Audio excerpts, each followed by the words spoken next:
எதிர்காலம் வரும், என் கடமை வரும், இந்த கூட்டத்தின் ஆட்டத்தை ஒழிப்பேன். நான் இந்த மண்ணில் கால் எடுத்து வச்ச உடனே ஒரே ஒருத்தரை பத்தி தான் மனசுக்குள்ள ஓடிக்கிட்டே இருந்தது.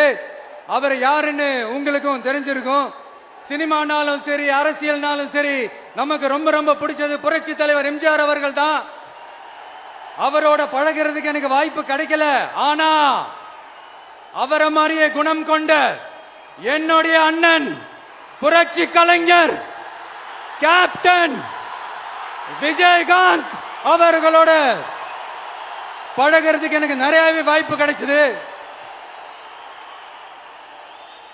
அவரும் இந்த மதுரை மண்ணை சேர்ந்தவர் தானே, அவரை மறக்க முடியுமா?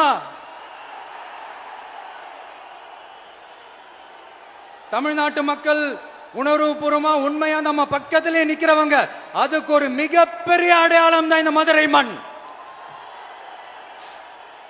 நம்ம தமிழக வெற்றி கழகம் கையில் எடுத்திருக்கிற அரசியலும் அப்படித்தான்.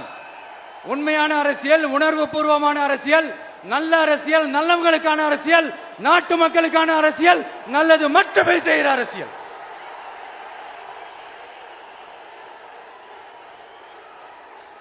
இதோ நம்மளுடைய இந்த இரண்டாவது மாநில மாநாடு வாகை சூடும் வரலாறு திரும்புகிறது. அப்படி இந்த மாநாட்டுக்கு பேர் வச்சிருக்கிறோம். 1967லயும் 1977லயும் நம்ம தமிழக அரசியல் ஒரு மிகப்பெரிய ஆட்சி அதிகார மாற்றங்கள் ஒண்ணு நடந்துச்சு இல்லையா?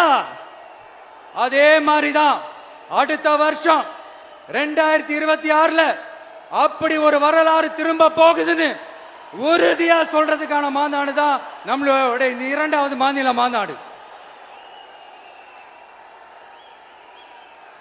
விக்கிரவாண்டி வீசாலையில் நம்மளுடைய ஃபர்ஸ்ட் மாநாடு நடத்தணும், வெற்றி கொள்கை திருவிழா.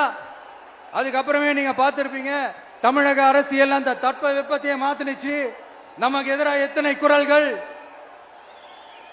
ஆனா உங்களுக்கு தான் நம்மளை பத்தி நல்லா தெரியுமே, எந்த குரலையும் காதலையே போட்டுக்காம மக்களோட குரலை மட்டுமே கேட்டுக்கிட்டு